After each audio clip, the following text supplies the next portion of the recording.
Hey, what's up, everybody? Mogollon Monster here, and welcome to Why the Fascination, or WTF as I like to call it. I hope everybody's having a good night. Thursday. Geez, it's almost a weekend. Right on. We got in chat. Mr. Lee 3PO, what's up, buddy? Gene Hudson, Stevie B, what's happening? Robin Ward. Joe, what's going on, man? Squatching Cowboy. I hope everybody's having a good night. Lockbeard, what's up, buddy? Audrey and Jamie, welcome. Ben, where the fuck have you been? God damn, dude, I hope you're all right. Fucker disappears like that. Hi, Juanita. How are you? Who else we got in here?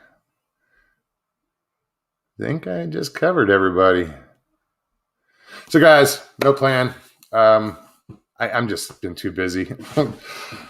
So, if anybody's feeling froggy tonight and wants to jump on,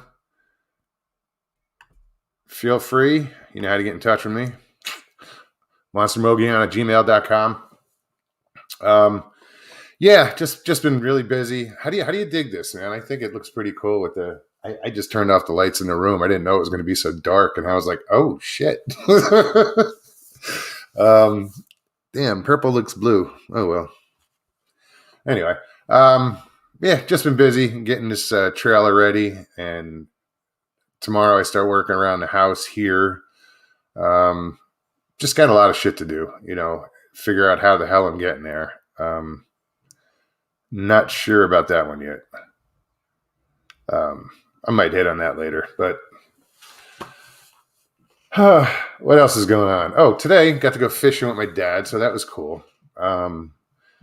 He goes down to the state park to walk the dog, and he calls me up. He's like, I'm coming home. I'm like, what's wrong?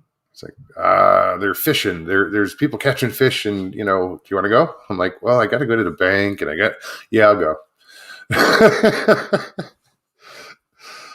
So yeah, we went down to the Dead Horse Ranch State Park here in Cottonwood, and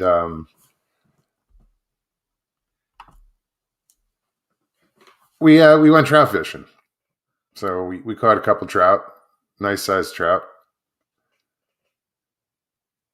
Welcome, Remuel. Glad you made it all the way from the Philippines. Yeah, so we got some trout, and we had them for dinner. They were good.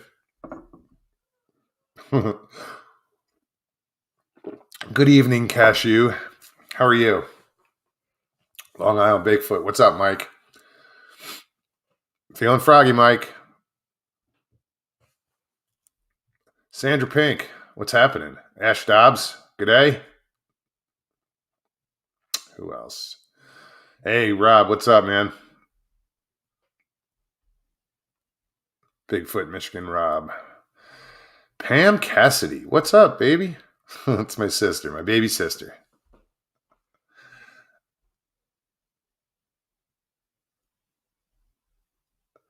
Who else is in here? Last of the Wilds. Hey, good to see you. Welcome. So yeah, just busting my ass trying to get things done. Making progress, getting where I need to be.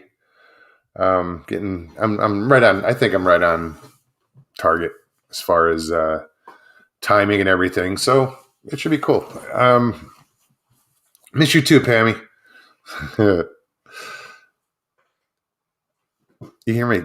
Oh, my chair's not too noisy. I have to stop moving around in it. It's weird being, I realize, I started to question myself. I said, what the hell has my life turned into? I'm 53 years old, and I'm doing a YouTube show from my dad's basement. No, it's just temporary. I got about 4 more shows to do here, and then I'm probably hitting the road. Prairie Fire, good to see you. Wow. Who else? Beast of the Woods. What's up? Welcome, Larry.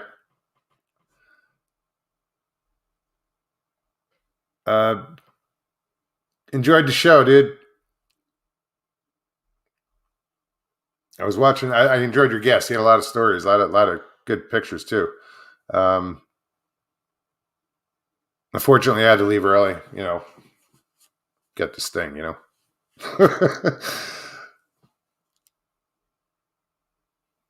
Debbie Jones. Good evening. JCL, what's up, man?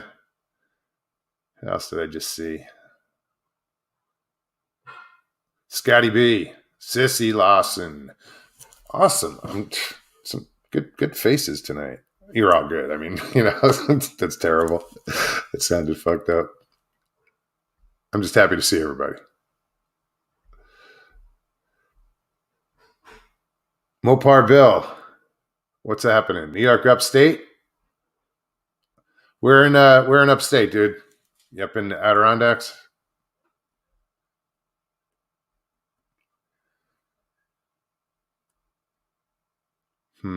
Aiden, what's up?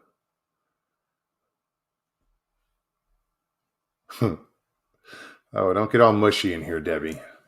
Hi, honey. Too funny. Cooperstown, right on. Yeah, I used to go upstate. I used to go up to Thousand Islands and go fishing up there in St. Lawrence Seaway River. Pretty cool up there. I did that a lot when I was a kid. Randy Mahoney, what's happening, man? Ooh, liver. That's nasty, dude. He said, what am I, chopped liver?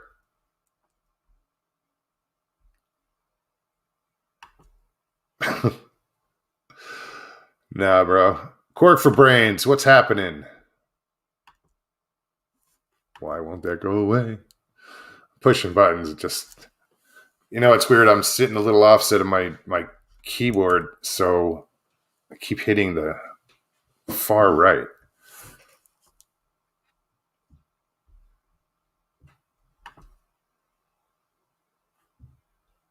Who else?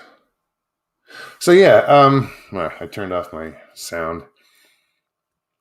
If anybody wants to come on tonight, hit me up, email me, and we can just come hang out. Bullshit. Mark Dodman, what's happening? Who else?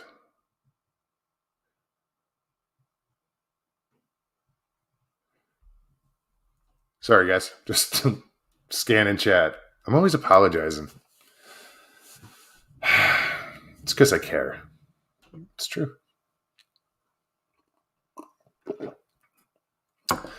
You know what, dude? It's getting better. It's still there, but it's not like as bad as it was. So yeah, thanks for asking, man. Because there were times like I'd just turn a certain way and hit my knees because it was that bad. But yeah, not today. Tom Paul Cajun, what's up, man?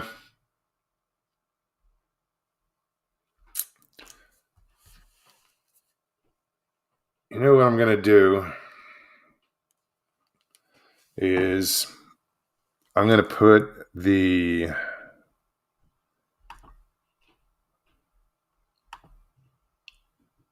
link to the show, if you want to use it, in chat.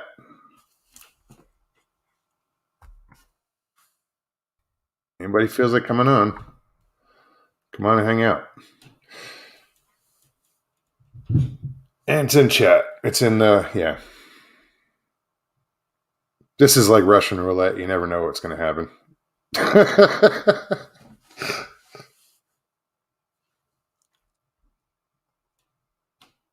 Yeah, anybody. Jump on. I'm looking for, oh, there it is. Excuse me. I know you couldn't hear it, but still. Derek McManus, how are you, buddy? How's everything in Ireland? Northern Ireland, excuse me. Brandy Erson, what's happening? Brandy, you're in Jersey, right? The only thing I miss about Jersey is the shore. Yeah, Mark, my dog's, Lucy, the little one, kind of bailed. She went upstairs and I don't think she likes doing the stairs. So she's just hanging out with my dad and his dog. And she's crashed out on the bed, but she's adapting. She's still a little funky.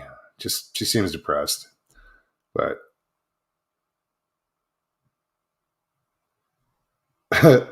Scotty needs a beard trim, I guess. But dude, you can come on and you don't have to be on camera. If you look, it'll give you an option. You can stop camera and you'll just see a little circle, and it's up to you. If you guys didn't know that, yeah, you don't have to be on camera. Forgot what the fuck I was saying.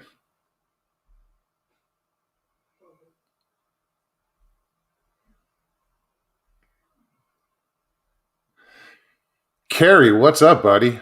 Hey, I messaged you earlier, but you never got back to me. Whatever. Yeah, I'm gonna call you tomorrow.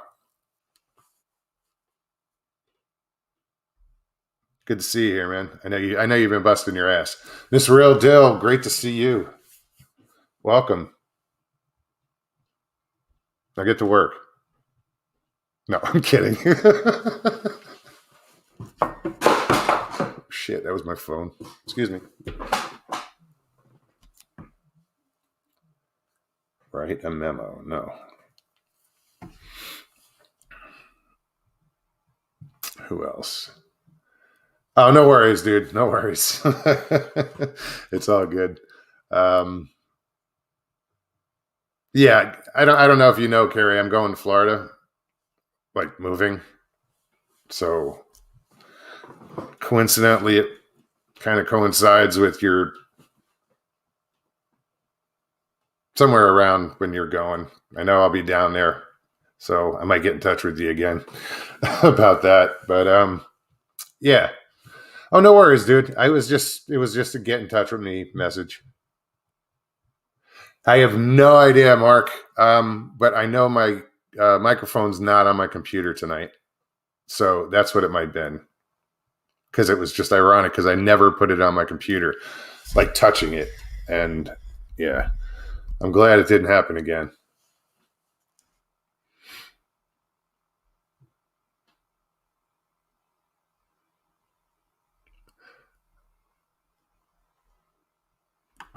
Ramiel, is that how you pronounce it? I'm new here, but I've been doing investigations of cryptic eyewitness reports of cryptids sighted here in the Philippines. Wow. You want to come on and talk about it? Feel free. You're welcome. You say you're new here, but so what? We're all family. If you're here, you're family.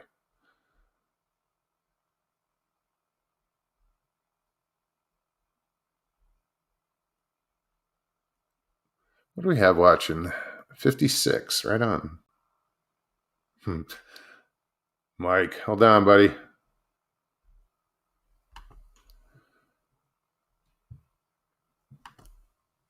Hey, what's up, man? Thought I was on hold. What's up? You getting any echo from me? I don't have my headphones. Can you hear me all right? Yeah, I got you good. Right on. No echo then. Cool. I hate putting those headphones on. They actually hurt my ears. Actually, the new phone I got, it doesn't even come with a jack, so you have to have like wireless headphones. Like, yeah, I don't understand why they do that. I don't know. I'm not ready for this like new age shit. Like wireless. Yeah, I don't understand why they do that. I still got the cord in the car, and like I try to plug it in. Wait, it doesn't have the jack for the headphones, but does it have a jack for you can plug it in to charge it, or is that the one of those you put it on? It has a charger plug. Yeah. Oh, right on. They got those two. I know you can charge them wirelessly too. Yeah, it's crazy. Kathy, how are you? I know I missed you.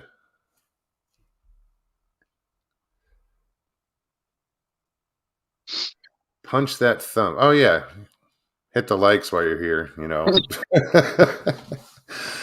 So what have you been up to?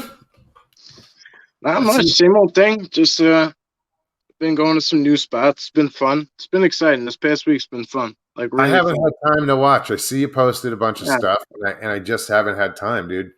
I don't know how anybody keeps up with the shit I put out. Like I really don't. Like I just I try to keep them. I try to keep them short. So like I mean I don't know. I feel like but I feel like it's easier that way. Like because like I like to bring everyone along for everything I do. You know what I mean? Like Sure. I don't edit. Like you know what I mean? Like I fall down. Like I think I fell down hard yesterday. I left it in there. You know what I mean? Like Why do you think I do? I do live. I don't like editing. yeah. I mean I used to do live all the time, and then I swear to God, I upgraded to 5G, and now I don't get service anywhere. Lost Hey, Cryptids, what's happening, man? What's up, hey, brother? not much. How you doing, Mugs? Doing good, doing good. You know, Mike, No, I don't think so. What's up, man? Nice to meet you, bro. Yeah, so nice to meet where are you. you coming from, Lost? Oh, I'm over in Michigan. Oh, right Oh, on. It's cold up there. Ooh. Starting to warm up now. It's Yeah, yeah. I don't know. It's just the winters are way too long and way too cold yeah. up that way. I don't buy it. Yeah. I don't buy it when it gets when it gets warm. I'm like no. Like the No, It first hasn't one been or too two bad. times, I'm like I don't bite anymore. Yeah, when I lived in Wisconsin, it was like would snow the first day of spring. It's like what the hell? Come on. Yeah, this winter hasn't been too bad actually. Northern Michigan is different, of course. I'm Southern Michigan, but it wasn't Troll. that bad. Yeah, pretty much. Well, it was if the Ubers call everybody below the bridge trolls, so Right. it's stupid, but it's funny. Yeah, it So, is. Well, since I got your ear, why the fascination? Why are you into this? Been that way since a kid. Honestly, yeah. I mean, I don't know how I got started. Definitely was like probably 4 years old because like 5 and 6 I was watching those shows um, in the late 90s. So they had Leonard Nimoy actually was doing history mysteries or ancient mysteries of the show on the History Okay. Channel. They had Sci-Fi had some programs, Sci-Fi Channel. But my dad was telling me stories about the Patterson film, and I just started reading books and going out in the field and had my first encounter, and it was it from there. Tell us about your encounter. What where and what happened? I was 13, and like I said, I was reading books and stuff years before that, watching TV all the time, and finally started going out. And I started going out at nighttime by myself. It was pretty much a full moon, and I had a routine that I would do, which would adjust my eyes to the darkness. Basically, I would go into the side woods and adjust my eyes, and I would move on to this bigger chunk of woods and swamp and different types of terrain.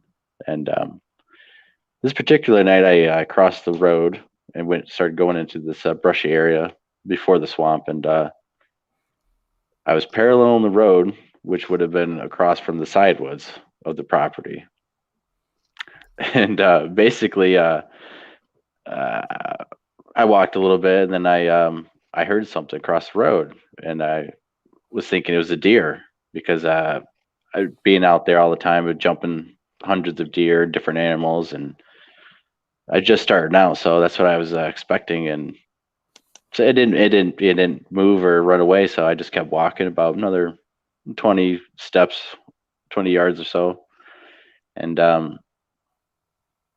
heard it again, and I'm thinking, well, let's make a little whoop. So I made just a very low call, and maybe 100 yards, 200 yards would hear it, but nothing more than that. And it didn't move. So I was like, well, whatever. I got a long ways to go. And I took another, walked another 20 yards, I'd say. And all of a sudden I heard this burst of commotion from across the road. And I could hear it moving in the grass, tall grass. And then I heard it come, and when it got on the road, it all happened very fast, but very slow at the same time. When I heard it on the road, I could just definitely hear it bipedal. It crossed the road on 3 steps, a dirt country road. So it crossed a big road in 3 steps. There was a split second of silence, and then it landed in some water, and it dashed towards me. So it actually jumped over a ditch, over a branch, because the next day I had looked. I jumped over a branch and landed in the water and dashed towards me. And it was and stopped. And it was probably 20, 30 feet away. It was close. It was in this thicket. And I'd seen the trees move a little bit as it came, as he ran or dashed towards me. I was frozen. I had a walking stick and I had it up, and I was frozen. So basically, we stood there for 2 minutes. I thought I was going to die. I mean, I had a bunch of thoughts. I'm 13. All these thoughts are rushing in my head. And after the 1 minute mark, I kind of relaxed and I put my stick down. And I had to turn around. I turned around and tried to walk around it. And I made it back to my house, and I never did hear it. I circled around in the brush trying to make sure that if it followed me, I would hear it instead of going on the road. And that's what literally got me started. After a few months of not going to the woods, I finally went back out. Right? Yeah, I was gonna say, it's usually that puts somebody in the woods like for answers, or they don't go back in. But like, there's usually like that period of time where you assess 2 months. Yeah. What's going on, Rob? I think he stepped out. I just thought he turned off his camera. Oh wait, hey. I hear something. Rob, you there? But, that's what got me started, and I've been doing it. There he is. Hey, how's it going, man? Hey, what's up? Not much. Just same old. Just another day. Well, I'm still hearing repeats. I hear Lost Cryptids talking. The water, and it dashed towards me. So Somebody's got. I'm gonna try to reconnect. Yeah, somebody's got YouTube on. Do you have YouTube on? Because that'll do it. That's the delay. Somebody's got YouTube on, so you're gonna hear the echo. It's a repeat. Yeah, it's. I do it all the time. On my phone. That might have been me. It's a learning curve. Yeah, I think that was me. Oh, it's all right. Yeah, I think that was Cryptid, me. if you want, come back on. I don't know what happened there. I guess you froze up. Yeah, come back on, dude. Yeah, that was good. Man, I see because I want to talk to this guy because I have some questions. Oh yeah. Yeah, I'll wait for him to see if he comes back before I even talk on it. Well, I'm just curious about some things, like having it already being part of a paradigm, and I'll ask him in if he's listening and he can hear it. You can come back and answer it. Like I always use the reference of my neighbor. My neighbor doesn't know shit about Bigfoot. No clue. It's not in his paradigm. But this kid, it was in his paradigm when he finally had some sort of an experience. Does he think that it was that less traumatic because it was in his paradigm? You know what I mean? Yeah. It's a good question. I mean, it's in my paradigm, but I'm sure I get out into the woods and see one, I'm gonna have to change something.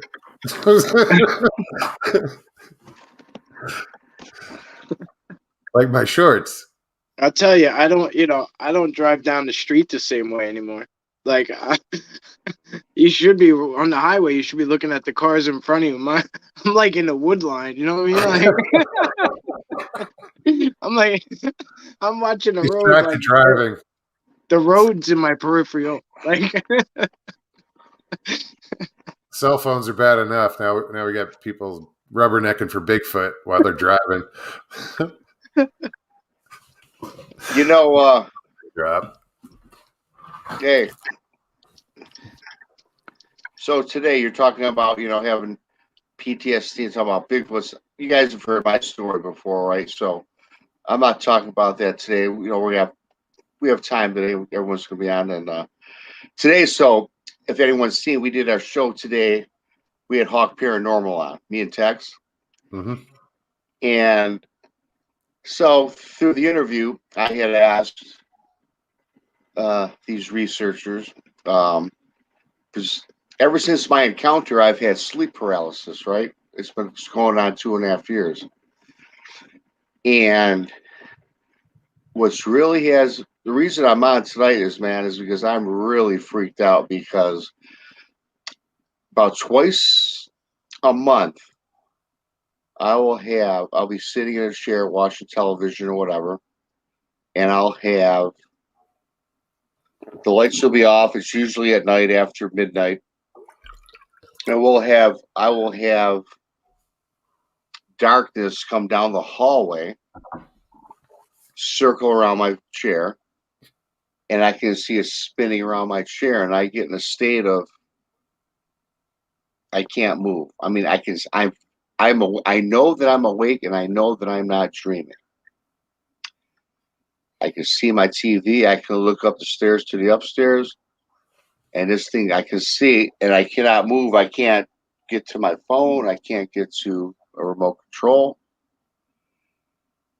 And I'm thinking in my head, am I dreaming or am I awake? But I think I'm fully awake. It's not like it's so descriptive, just like I'm looking into this video camera. So this started happening about after my encounter a couple years back. And so what really has me on edge today, during the show, I had brought that up to these people, Hawk Paranormal. They told me that I had evil forces in my house. Now, when they told me that, I was like, and I explained everything in detail. And actually, after the show, off behind camera, we're talking. They're telling me get sage and white sage and burn it in the house. Maybe even get an exorcist. It's maybe not a demon, but it's not a good force. And these guys scared the living daylights out of me. And they're saying it coming from a medium point of view. They're just paranormal researchers. Well, didn't 3 of them claim that they were all sensitives?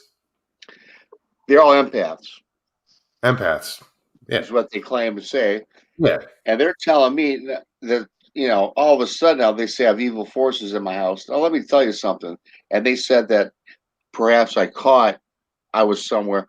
Well, you guys know I'm an attachment. I don't research paranormal, and I don't go anywhere evil. They're saying I brought something home, and then I even made the claim that I watch a lot of crazy stuff on YouTube or read books or go online, and they said that once you start doing that, you could open yourself up to these things.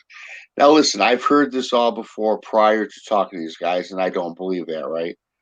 But now they got me thinking. Actually, I'll be honest with you, they scared the hell out of me. So now what I'm going to do is I'm going to go buy this camera tomorrow, and I'm going to set it up in a corner and I'm going to focus it on where it happens, right? And see if I catch something. But that's really why I'm coming on it. Like you guys, I'm scared as hell to go to sleep because now they're telling me I got something in my home. Gene And says, hey, "I knew it freaked you out, Rob. Big hugs."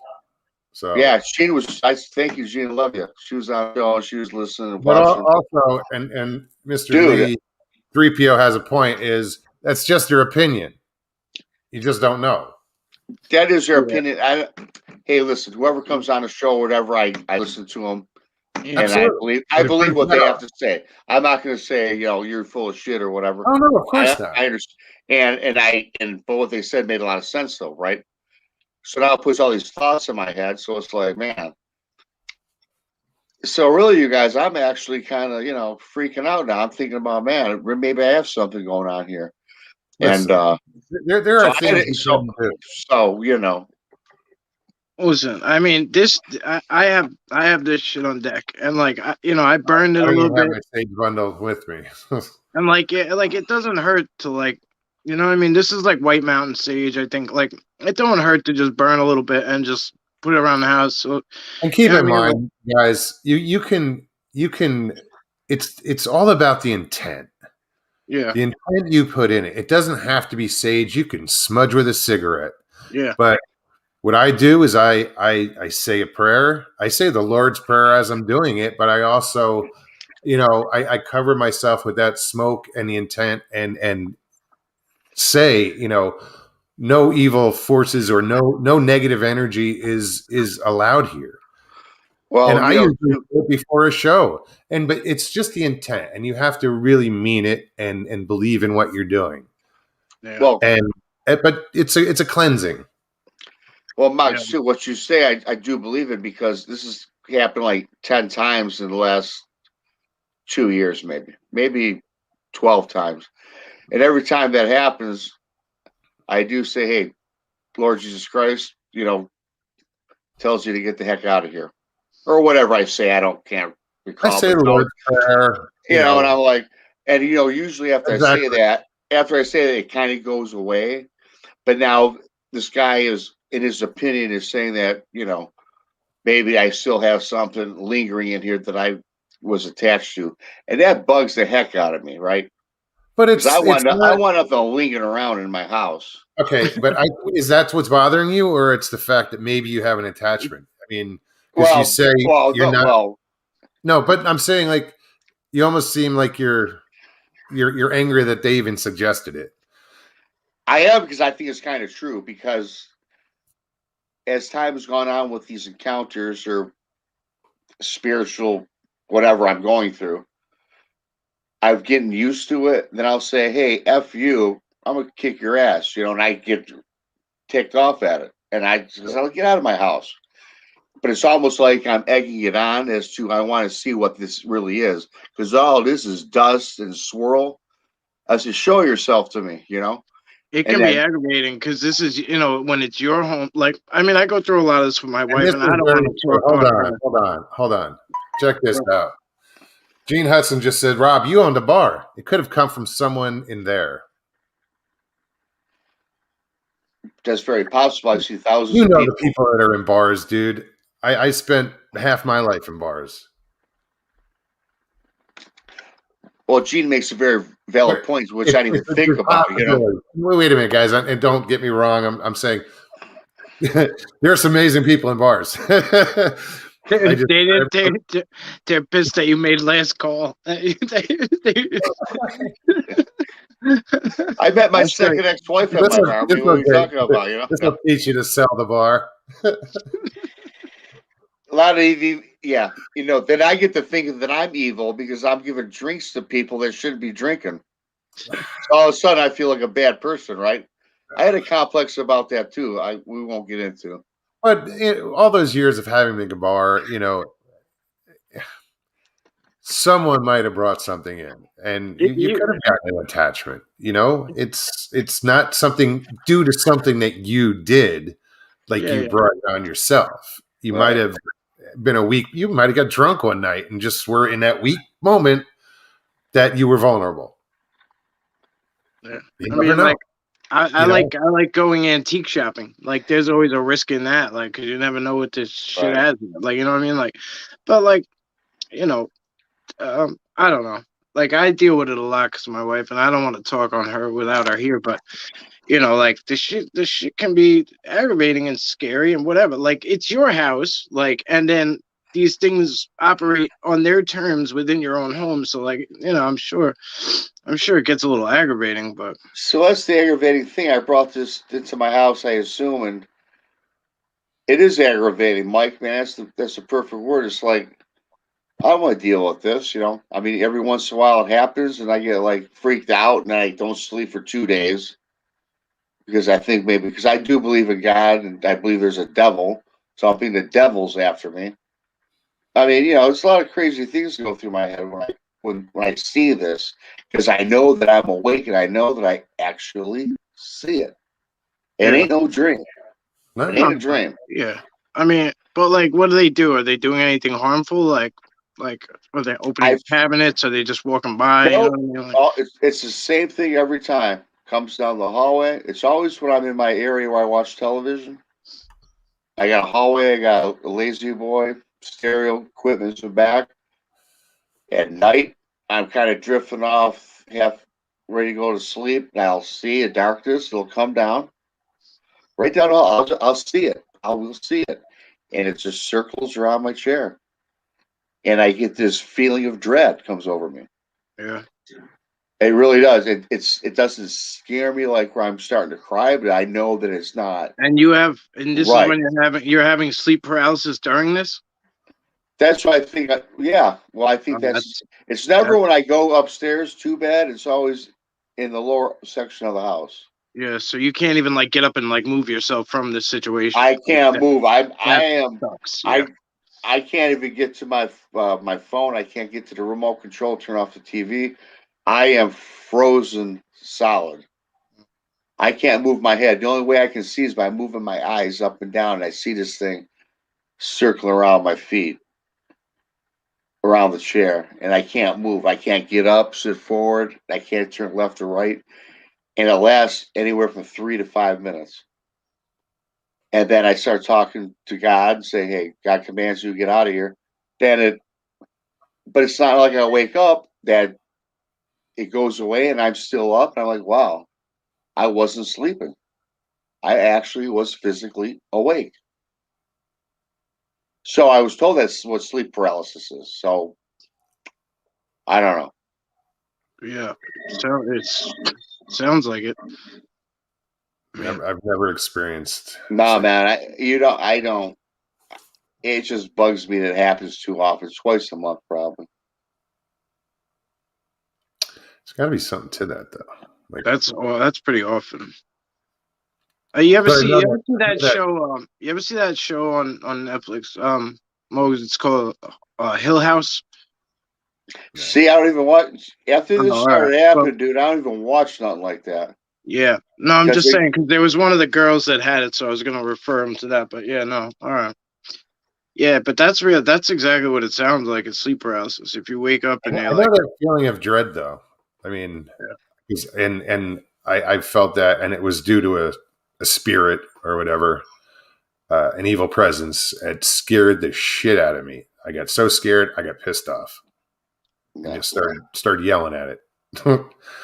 I mean, this has happened so often. I try to get out of my chair and fight it, and say, "Show yourself." I just see this, and I get to the point where I don't care no more. I just want to know what the hell is going on, and I'm like mad, but I can't move.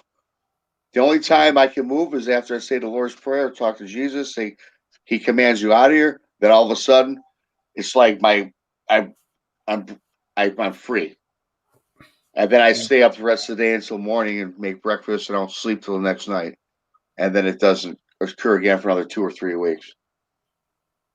It's interesting. And the funny thing is, too, I never had this in my entire life. Like you guys know about my Bigfoot encounter. I had paralysis when my girl fell off the back of the boat and I couldn't move. It's that feeling, it's that stiffness that I had when that happened. And I'm not blaming it on that, but I got it. And then she died, 2 months later, right after. Who doesn't know the story? I'm not going to tell my story, but she died 2 months after our big encounter that we had. Scared the crap out of us. And then ever since then, though, that's when it started happening. Never prior to that. After the encounter, after she died, now I'm getting this. So that's what makes me think it's something. It is real. I think it is real. I don't think it ain't no dream. No, I believe you. I believe it's not a dream. It's just, that sucks. Yeah, I don't think it's a dream either. I don't know. I mean, my wife's really good with dealing with a lot of this stuff. So if you want, you could reach out to me, and then after the show or whatever tomorrow, and then we could always talk. Stevie I'll B, get it later. pray. Well, I started it after the first couple times it happened. I didn't. I believe in God. I ain't a religious guy. I'm spiritual. Then I started investigating it, and then I just started. When this happened again, I threw out Jesus' name, and not in haste either, because I do believe in God. Don't get me wrong. I believe in Jesus, Lord Christ. I just don't go to church. That's my thing. Wonder Woman wants to know: have you ever had a sleep study done? No. No.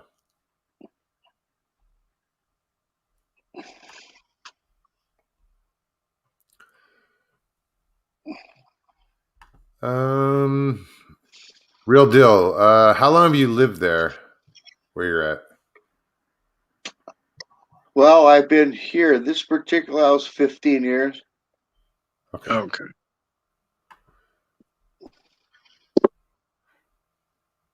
Just trying to. I get where she's going. Yeah, I think they're trying. Yeah. I think it's figuring out if it's a new residence. If it's new to you, then something's there. But no, this is no residual or whatever it's called. Yeah, in fact, this house was my parents' house. Then they moved, and I bought it from them, and they went elsewhere.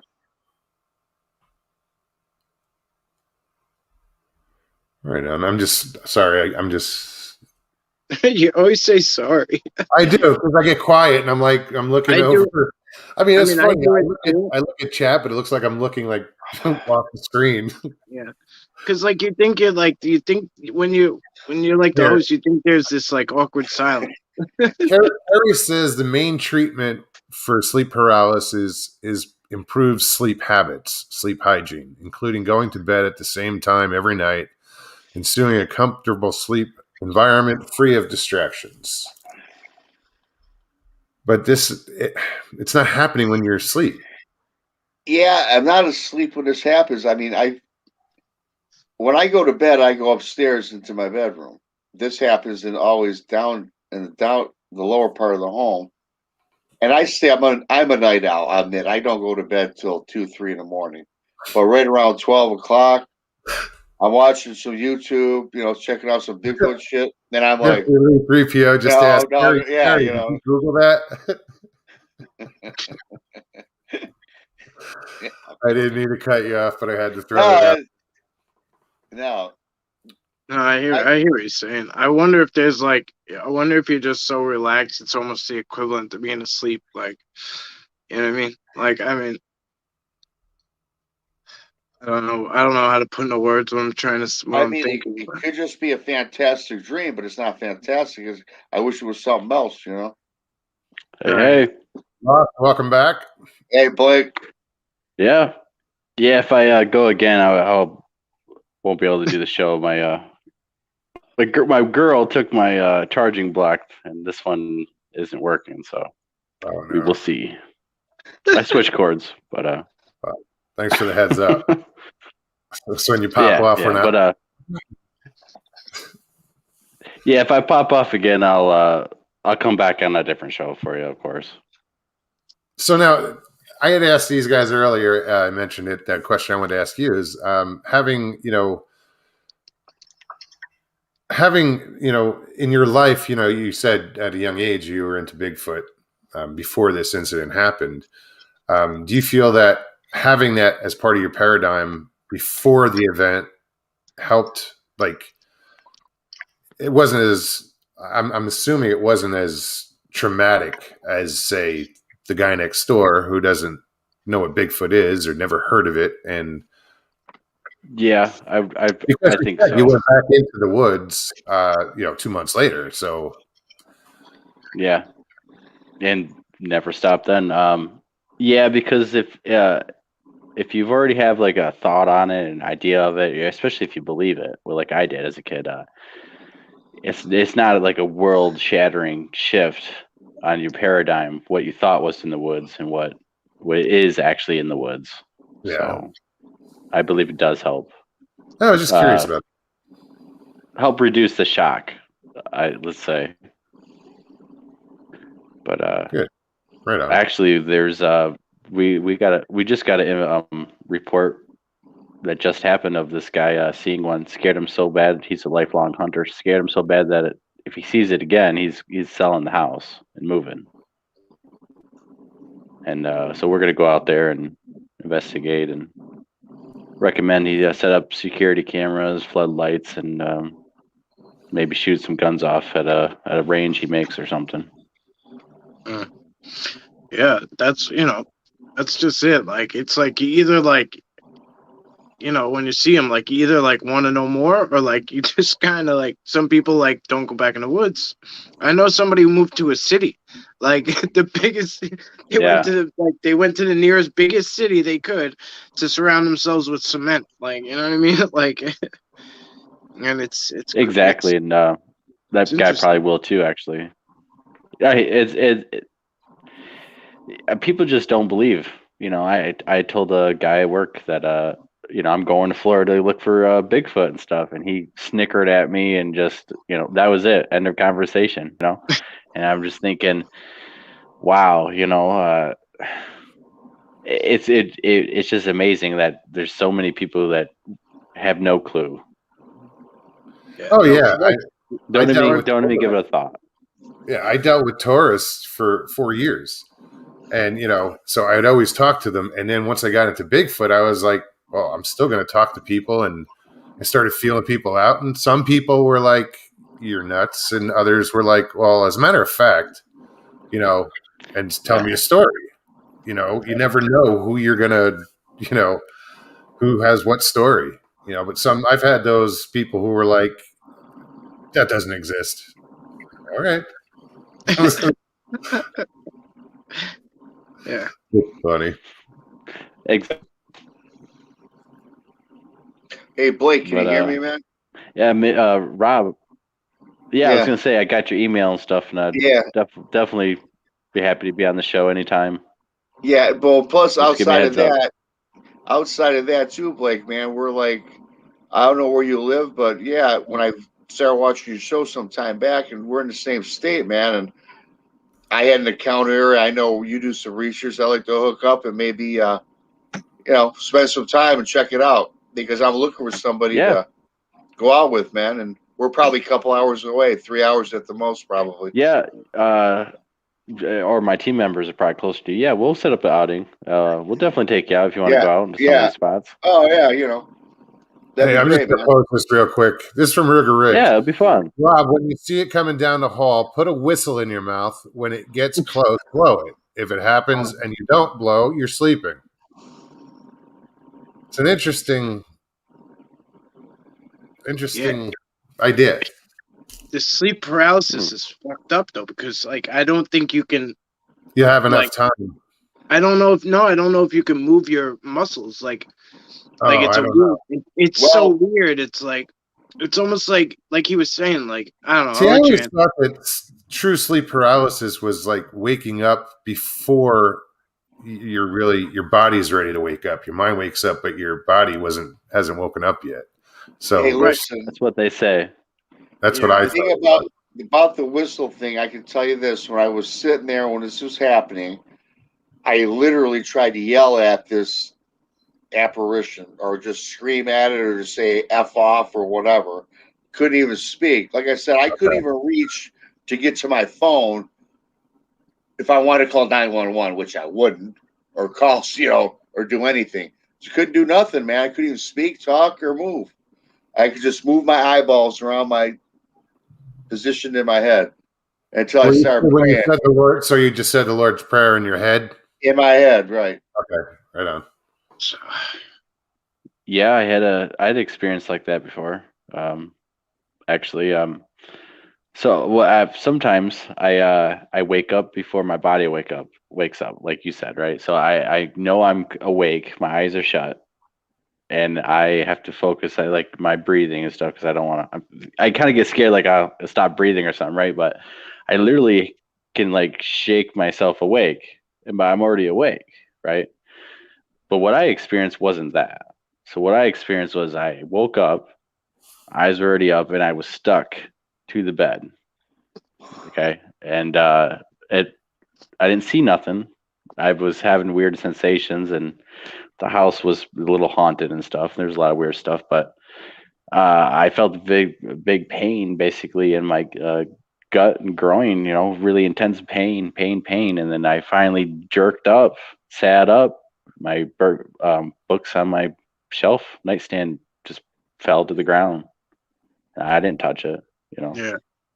Keen's got a point. If you call on God and it goes away, then it really happened.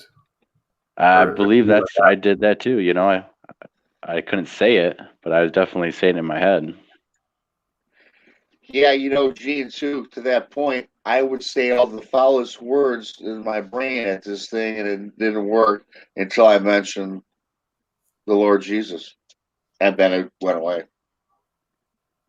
I was having to kick your ass and all this and show yourself. And then I said, Jesus Christ commands you out of my house. And boom, said it 3 times, 4 times, boom, gone. I wonder. And then everything was back. I wonder if it's something other than sleep paralysis, but like it's so closely similar to it that that's just kind of like what like we're referring to it as. You know what I mean? Like I was saying earlier, man, when I had that show today, me and Tex did the show, and we had the Hawk Paranormal on, and that I asked them these questions. They're convinced I got some force in my house that I was attached to me that I need to get rid of. They told me, Sage, in the worst case scenario, get an exorcism. I'm like, come on, you guys, really? Yeah. An Well, I mean, exorcism the in one. my house? Yeah. I know I'm not a devil. I don't know. I guess the one constant in all of those things is they do call on, exorcism or whatever, everything. Like the one thing they call on is God for whatever. You know what I mean? For all those, no matter who you call in, like one way or another. Well, I'm not going to go to that extreme. I'll do the Sage thing and take it from there, but yeah, I don't know.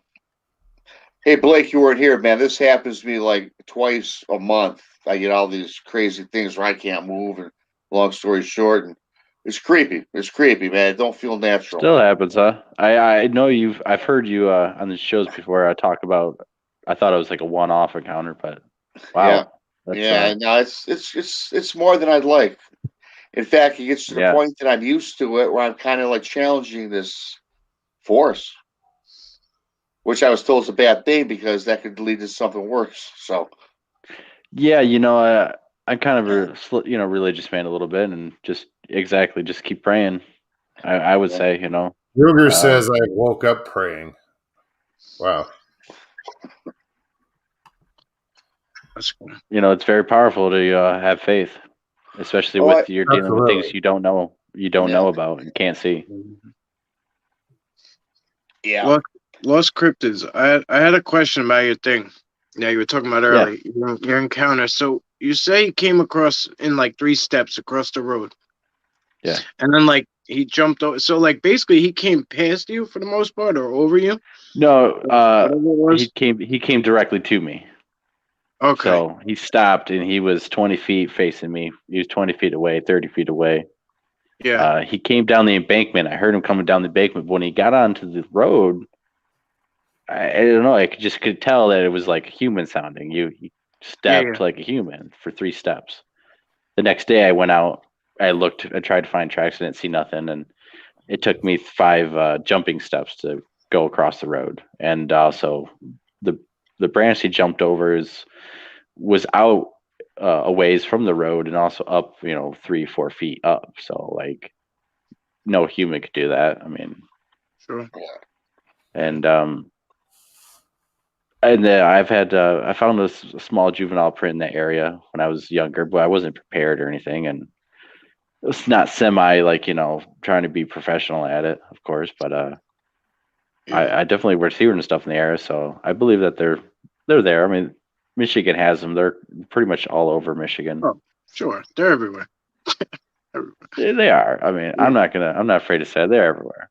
Yeah, for sure. But I don't know. I was just curious why. Like, cause like you think like, all right, like so you stirred it up, and then like you think it would go the other way. But like, I wonder why it came to you. Number one, across the road, then it came towards you. So like, unless it was coming like to get you, like what was over there. So I don't know. It was just something I was mulling over while you were So gone for a yeah, little bit. So it might have had like an over, escape route over there or whatever. over the years, I've thought, what is it? Was it an adult? Was it a juvenile? Did I trick it by my call, or it was probably most likely watching me and what I was doing, and watched me when I walked out the house.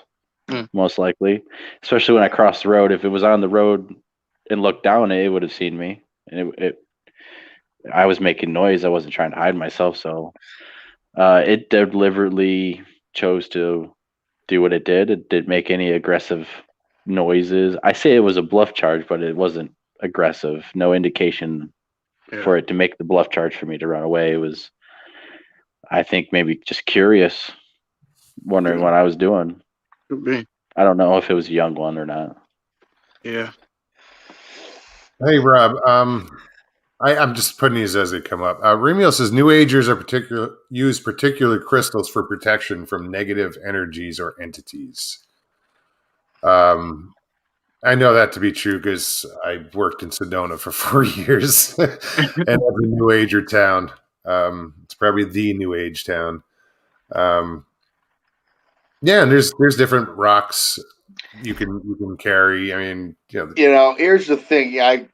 Thanks for everyone's advice. It's just bugging me because I had the show today and I didn't think about it till today. I'm going to do the sage thing and I'm just going to deal with it because it can't be. I don't think it's. I let these guys get in my head with what they told me. It's their opinion, right? But it was. I just read into it way too much. I don't think it's an evil force. Maybe I'm in denial. I don't know because I don't. I believe in God. I believe there's a devil, but I don't know how I got attached to something. So I was just your average Joe, man. Get attached to something. It got attached to you. Yeah. Either way, evil or not, you could be helping it move on. You know what I mean? Like so. Yeah. Well, I'm gonna do some stuff. Yeah. It'll make me feel better. Can't hurt. Yeah. Well. Yeah, I gotta try. Yeah, I'm gonna try it. I'm game for anything. Right on. Richie Evans, welcome. I'm gonna actually bow out, guys. It's late on my end. Right on, Mike. Thank you for having me, brother, and thank you. Nice having you guys around. Yeah, it was nice meeting you. Hey, Mike. Good seeing you, Mike. Later, Thank you so much, man. Talk to you soon. All right, guys. Night.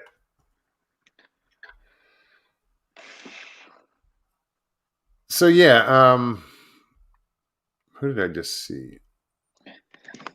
My World New Zealand. What's up, man? New name. Right on. So yeah, dude, do what you're gonna do with that. But do something. Don't let it go undone. Do something. Make an effort, and you can gain ground. If that's, I don't know how to put it.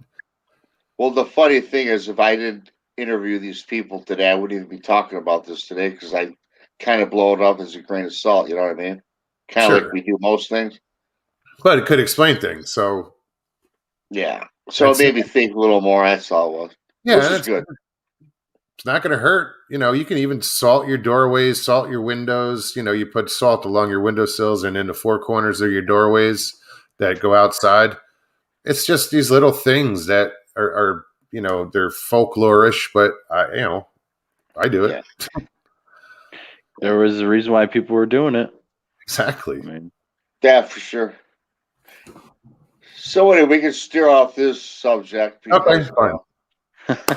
Hey, Blake, man. Hey, Blake, if you don't mind, man, I wanted to ask you. I had an encounter in Cadillac, Michigan, a 2.5 years ago. Where's your research area? Is that like anywhere close by there? I'm outside of actually Dearborn, south of you, big time. We have spots all over the state, but nothing next to Cadillac. But we're always traveling. But Yeah. we go to the Waterloo area, Yeah. which is west of you, Ann Arbor area. Yeah. It's a pretty big hot spot. There's a big Saline, recreational area, state land over there. Okay, cool. A lot of lakes, farmland, basically. So. Well, shit, that's not too far from me. Waterless, Ann Arbor's Nope. an hour from me, if that. Right. Yeah, cool. Yeah, we got people who live in like Detroit and area and stuff that go down there all the time. So you're not that far. So definitely set something up. Yeah. Well, we'll hook up this spring, summer. That'd be cool.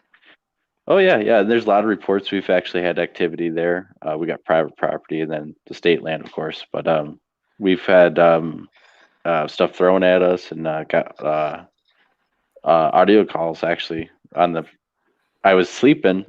I fell asleep. You could actually hear me. I kind of pass out on the recorder, and something like tips over a tree or a small sapling. I'm not sure, or it's taking a step, but it's right after my breathing changes, and in about a couple minutes after I sleep. But I react to it, and I still stay asleep. I react to it. I groggle and groan and huff and puff, but I'm sleeping, and it's a big active area. Oh wow! Everywhere in Michigan is, and we've been all over, and we've had activity up the UP, up in certain spots up north. So they seem to be everywhere, and they definitely use the waterways, which is there's tremendous amounts of waterways and It's all lakes over our and state. ponds. No more than 4 miles away from any body of water in Michigan. So Yeah, because I'm pretty available now. Because I owned a bar for the last 13 years, and I worked. 7 days a week, 15, 16 hours a day. Outside the encounter that I had, which I was reluctant to get that. I was fishing and saw it, and then and I really can't do anything until now because I sold my bar 4 months ago not due to the pandemic. It was sold prior to it. I was up for sale, so I kind of lucked out. But so now I do have a lot of free time, and so I kick around what I want to do next. But for sure, I want to find it out. Real Deal says we are in a spiritual war, no matter anyone's beliefs. Fight the darkness, the light always prevails. Absolutely. Yep. Thanks, Real. Yeah, really. Yeah, it's literally whenever you want to go out. I might not be able to go. I'm kind of busy with family and stuff, but anytime you want to go out, we got people to go out, and they're always itching. So yeah, no, cool. We got our contact information. It'll be cool. Yeah, that's for you too, Mogs. You ever in Michigan? I'll take you out and stuff. I'm heading south actually. Yeah. Well, actually, I'm gonna go follow him too. I want to do some fishing when he gets established down there, man. Yeah, man, come down and fish. Absolutely. Yeah. I actually got the whole summer off. I'm not doing shit until Christmas time. Nice. Work wise. Who just? Oh, Mark, what's up, buddy? I didn't even see you. Sawdust Beast. I was kind of engrossed in the show. I wasn't paying attention to chat. Bad Mogs. You were engrossed in the topic, man. You had some paralysis going on. Brain paralysis. From the demons coming from my computer, man, from my basement. Doing a YouTube channel show from my dad's basement. Wow. It's too funny though.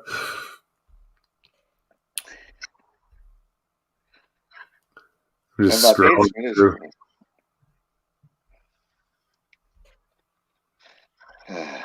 Yeah, anybody has has questions, please put it in caps. Real deal. Oops, I didn't do it. Do you like my new picture? Oh, right on. That's cool. I can't see who's in chat.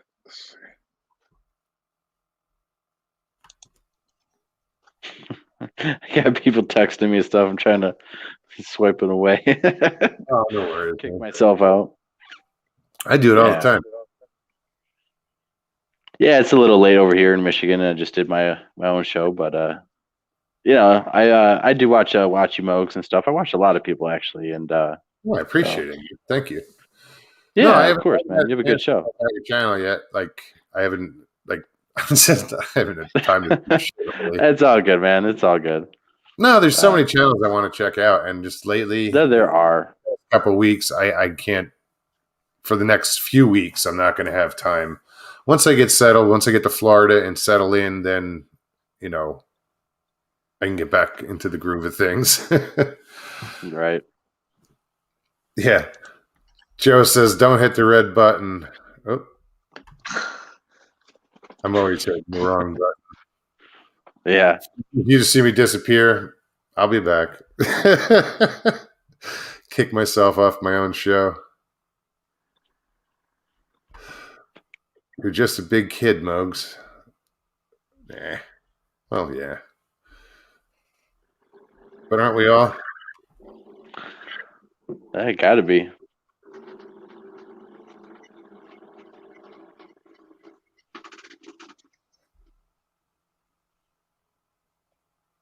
Bud the Red, what's up, man? Haven't seen you in a while.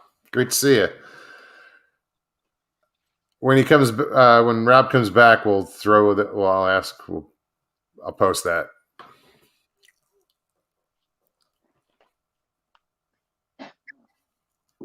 It's probably no, but we'll find out. Stay tuned.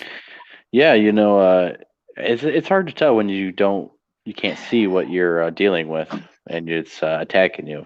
That's why I don't ghost hunt, or I'm not into ghost hunting anymore, like I was when I was a kid, because you can't tell if it's like demonic or a little kid or whatever. I mean, it could be all the same thing, Well, I know they exist, so I don't bother. I don't. Right. I don't even pay attention to any of that. I try to. Right. But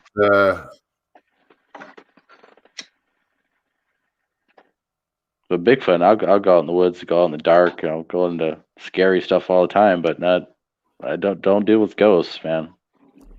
I have a good idea that Bigfoot exists, but I'm one of those people that has to see to believe. So yeah, I'll get out there. Once I'm in Florida, I'll have more opportunity. Yeah, Florida's a great state. I mean, that's an awesome state. Hey, Mogs, man, if I was in Florida, I don't know what I'd look for Bigfoot. I'd be on that beach, fishing, checking out the women. Bar. I don't know. Yeah, you know what I mean? You on another bar. Probably. Call it the wharf. Yeah. Bikinis running around. We know. Yeah, We don't get that in Michigan. It's during summer. Well, you know what I mean. Well, it's winter 8 months out of the year up there. Yeah, we get crappy weather most of the time. It's either raining or snowing. So. Yeah, he's right, man. We do have a good. I like July. August is too humid for me. June is kind of okay. I mean, you're talking about just summer heat. Right. July 4th, man, is great, and the next 3 weeks are great. And after that, I'm ready for football season because it's not that good of a. I don't like it. It's kind of weird. Our weather here is weird. The Great Lakes affected, and it's hot and humid in other ways. Like down south is not. And we've had people from Florida come up here and say it's totally different. And so, but it just stays cold for too long, and the cold that you get is like bone chilling. It's just Right. brutal. Right. Hey, That's you why know what about thing about Michigan, Blake? I don't know, maybe if you're like me or not, I don't know, but I live, Detroit metro area. I would love to live not in the UP, but close, like 50 miles south of the bridge. This beautiful area, Lake Michigan, Lake Huron, the forests. But man, you only get 2 good months that you can enjoy because I hate the winter. Yeah, it's brutal up there. I hate the winter. I really do. And I love it. I do. we have beautiful forestry, man. I mean, I no, don't hate it, but I turned into a we have a pussy. pretty state. We have a pretty state. I tell you Yeah. what, the Upper Peninsula's got to be loaded with Sasquatch.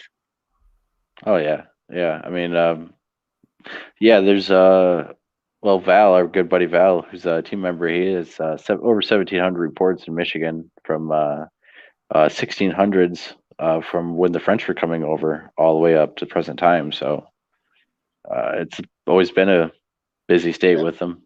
Yeah. Just got to give some quick shout outs. Daniel Lundy. I don't think I said hi earlier. Johnny Half, what's up? Who else did I just see? Oh, Wesley Nason. Welcome, buddy. And thanks. This is a great show, Mugs. Tony Belvedere. What's happening? Some new names. I like seeing that. Rex Hand. Good to see you, man. All right, sorry, I drew that randomly. It's like, No, it's all good. Like Tourette's. You always got a good chat going on. Yeah, they are a great bunch. I just they have a good time, and they get There's along. a lot of great people. It's cool. Yeah, that's how the Bigfoot community should be. Is like your chat room. I think if it was like that, we'd be farther along with evidence and stuff. Yeah. Oh, absolutely. There would be a lot more information shared. Yeah. I agree. But people are people. Real deal. Good night. Thanks for helping me out tonight. You know what I like about your show, Mogs, is you're so all free. It's like, hey, anybody wants to join me. So, like tonight, I joined. We just shoot the shit and have a good time. And the people like it, man. You have a nice following. Yeah, I can't complain. I can't. I would never complain. These people are awesome here. And in this community, it does get catty and certain shit, but you're gonna get that anywhere. Yeah, so just people appreciate a place where they can come and just hang out and not deal with it. Because I don't take the shit. I'll call anybody out. Yeah, I'm known for it. Gets me in trouble sometimes. No, and everybody. It's a great place to hang out. Squatch and Cowboy says that's what I like about the show. Yeah. Right on. It's unique. I don't know why though. What am I doing different? You're just being you. All right. Right? Yeah, no, I'll go with that. You're being natural and stuff. I don't know how else to be. I'll be right back. Well, what's cool about it though, Mogs, is it's like when me and Tex were thinking about the brunch with Bigfoot, we try to make it more not just Bigfoot, but your show isn't really anything. Our show ain't scripted. Yours, it's just like, come on and let's. The thing is, we're all like-minded people that come to your show. We're all interested in all things of high strangeness, right? Yep. So you can have people come on and BS with you, people in chat have a good time, talk with each other, listen to the show, and everyone has a connection, with the show, which is awesome. It's very laid back. I said I call anybody out, and Joe was like, "Yeah, like the time you called Mr. Lee a pussy," and he knows I'm joking. I would never actually. Hey, Christy, what's up, girl? Good to see you. People like your show's rated R as well. But it's you notice people don't listen. People don't curse that much in chat. I curse. No, they don't. You curse the most, right? But it's not. It's for people coming together. No, right. It's not like sitting in my bar at 2:30 in the morning trying to kick the drunks out. Audrey Allen says we're all believers. Right, Audrey. Or we all believe in different things. Idea.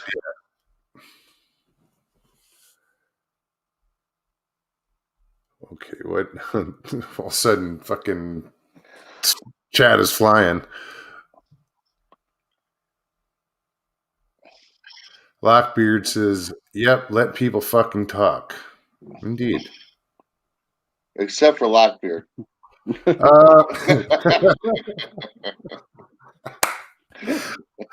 Bigfoot, Michigan, Rob, did you already talk about your sighting near Cadillac? Yeah, Johnny, that's I have talked about it many times. Not tonight, I haven't, though. You can check it on the channel. Wonder Woman says it's rated M for mental. Oh, shit.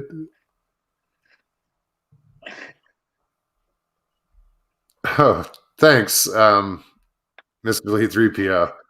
He says, I'm your biggest fan, Mugs. And he's only that tall. He looks like a kid in that picture. Is that really him? In that picture. He's 17 in that picture. He's not 17 anymore.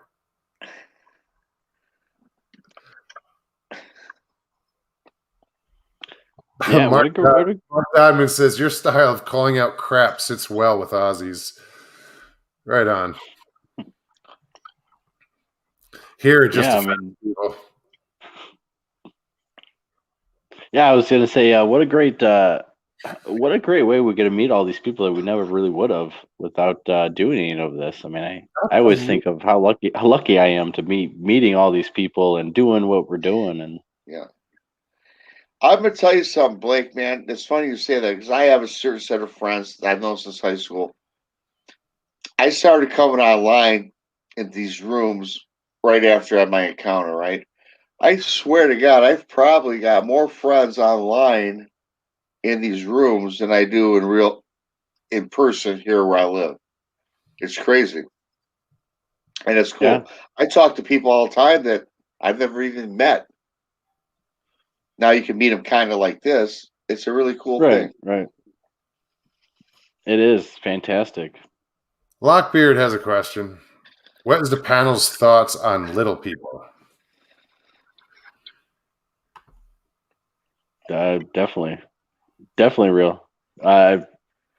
They're all over the world. I mean, you have different cultures talking about different kinds of little people in their area. And I tell you what, too, I would not want to face a little group of little people because they're supposed to be nasty. Mean. Yeah. Mean, yep. I guess it depends. There's different, like just said, all over the world, you're going to get different types. But yeah, I've heard those stories of, they're little assholes. Yeah, pretty much the little tricksters and stuff. Even leprechauns. I mean, those are little people from Ireland and, tricksters, and they do magic, and pretty much the Native Americans too. They're tricksters. They do stuff. They make eat you and kill you, and they have magic, and they just look different, describe different, I guess. And then too, I've heard stories about little people like a leprechaun. a little person, right? That just looks like us. And I've heard Right. encounters of people, little people that were sinister looking. They had like hair running. I mean, with fangs, with and just screwing around, just doing all sorts of chaos. And I've heard the good side and the bad side. You know what I mean? Helton's like little people are smaller than big people. No shit.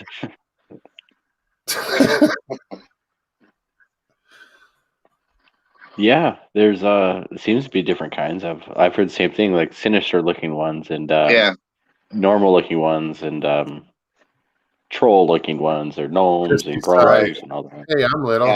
Yeah. Hey, Christy, Sci-Fi. What's up, baby doll? That's my girl there. Yeah. Watch her too. Watch a lot of people. Okay, so now Mark Dobbin says we have brown jacks in Australia. They're mini owies. Okay. Yeah. Wow. Yeah, like mini foots. Mini foot. Hey, we're little people compared to Bigfoot, right? So we're called little people. Yeah. True. In comparison. Yeah. I'm not going to run around, though, and bite a Bigfoot's ankle, though. Why do I go to click on something, and as I go to push it, it scrolls up, so I click the one below it. Yeah, I was doing that today in the show too, clicking buttons. Like, oh man. So what was your show about today? We had a team member on, our good buddy Kevin on, talking about his experiences, what got him started, and talking about a place that we have up north that they went to and explored, and just a little bit about everything actually. Conference that we're throwing, going down to Florida with the Bigfoot Odyssey group for the expedition. So a little bit about everything. Yeah, actually, me, Chad, and Dave are going to help out, be on it, film it, and take care of the computer stuff. Right on. So that seems to be growing. The amount of people going. It went from like a dozen to 18. Right. I think a lot of people are helping out with the camera and stuff. I know that's why Chad and Dave are definitely going. Dave especially is computer whiz. Nerd. And a super professional nerd. He's actually a retired federal agent and stuff. That's awesome. Ex-CIA and stuff. So he's the guy for computers. No, it's good to have somebody like that there. Yeah.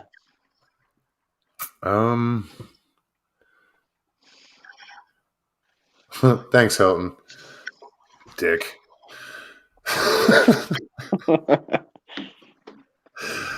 Audrey says Bigfoot Odyssey is going to be an awesome video when they go to Florida. It is.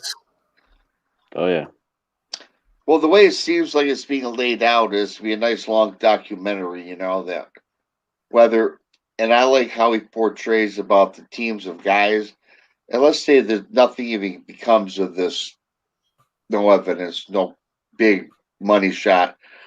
I think the way he's telling the story, or appears to tell the story about all you guys, right, Blake, and all the groups, about the dudes and where they come from. So it's even for a person that's not really a Bigfoot enthusiast, but it seems like it'd be a nice little tale of a group of 17 dudes getting together, going to Florida, looking for something no one's really, that everybody's has wonderment about. And I think it'd be a cool tale, how you guys are setting up everything, how you're cooking your food, how you're going out into the swamplands of Florida. So I think it's a story for everybody, and that's what I'm gonna dig the most about it.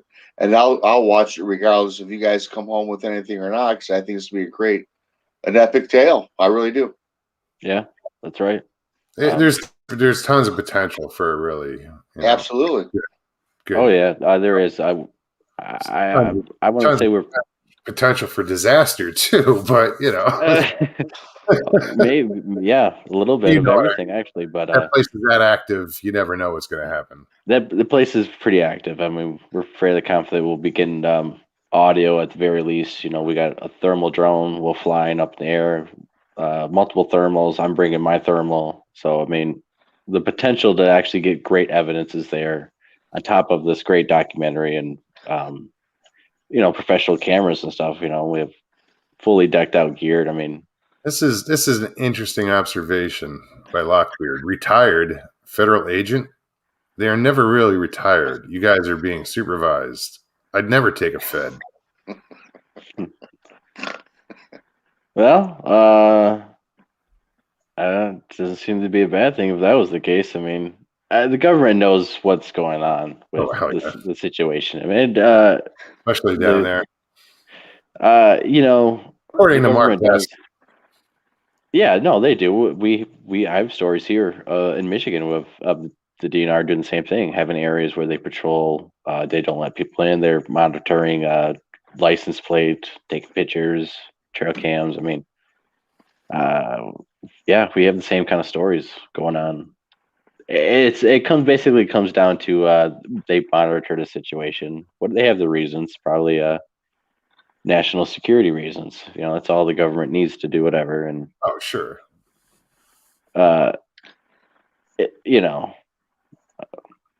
Whatever. I mean, they can prove it, I guess, if they wanted to, or maybe they want to come out with it eventually. Sorry. I'm reading chat, and I'm just like,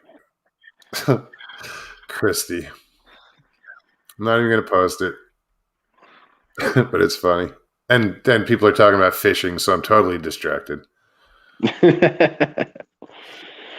Yeah, I think the government is.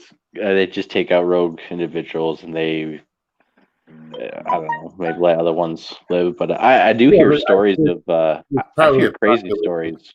Too. I hear crazy stories that we're actually underground bombing the crap out of a lot of stuff down there.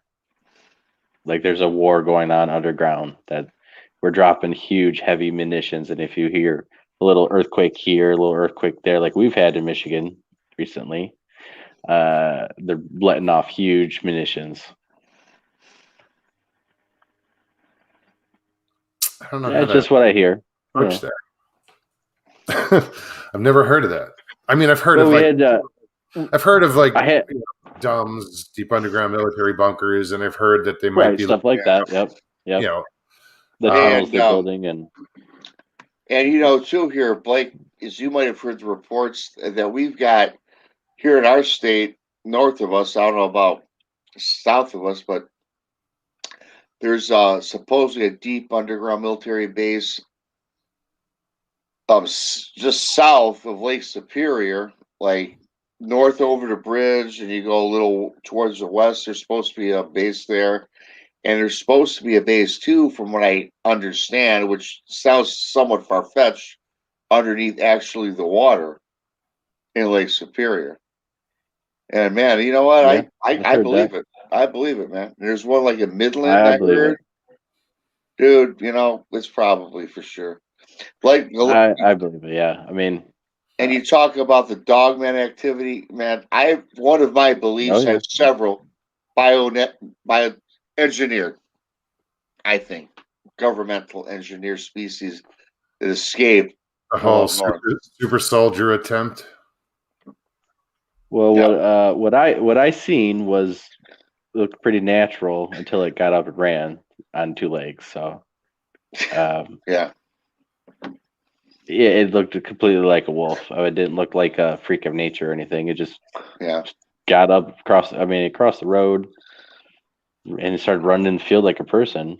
I didn't see its hands or anything. I don't know if it had paws or actual hands, but when it was on all fours, I was 100% sure it was a coyote at first, and then a wolf when seeing how big it was. So it stands up and walks away. Because in lower Michigan, we don't really have wolves. We have coyotes. So as soon as it was crossing the road, I seen its canine head. I think, cool, it's a coyote, whatever. When it was in the middle of the road, it was large, huge, massive, long.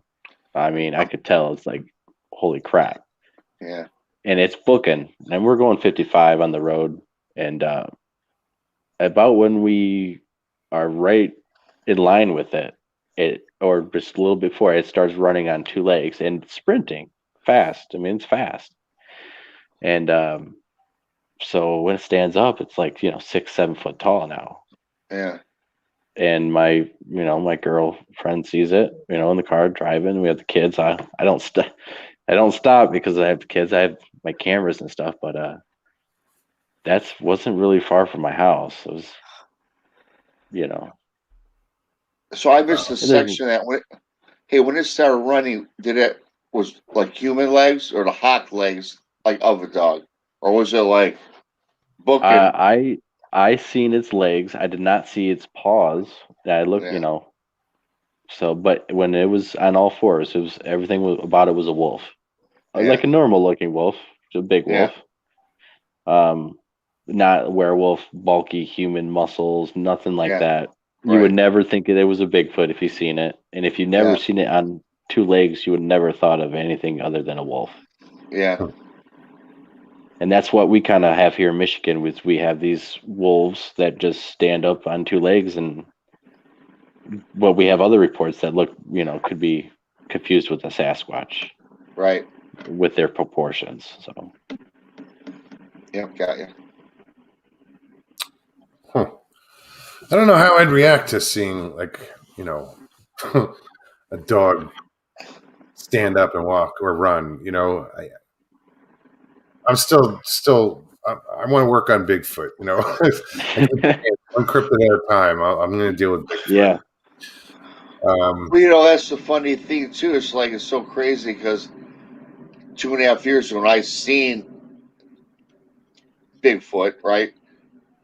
Prior to that, I kind of believe because I'm kind of one of those guys that believes in everything, but I never was into it like I am now. Then I seen it, then all of a sudden then when you start investigating, you find Bigfoot, you find the paranormal stuff that I found.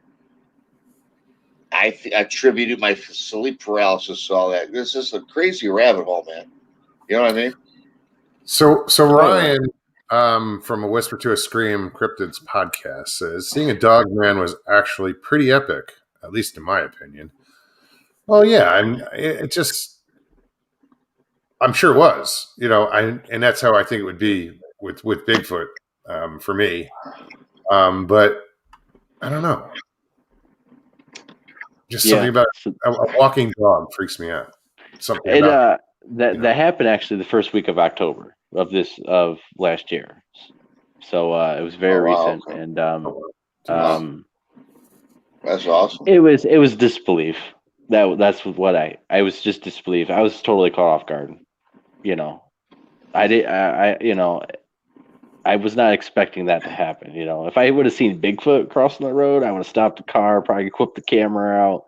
But seeing that, it was just I was like paralyzed of disbelief. I just couldn't do anything but just watch and pass it by and keep driving because my girlfriend's is telling me not to stop, and I'm telling her, what did you see? What did she? And she seen the same thing, and she said, Good night, Kirsty.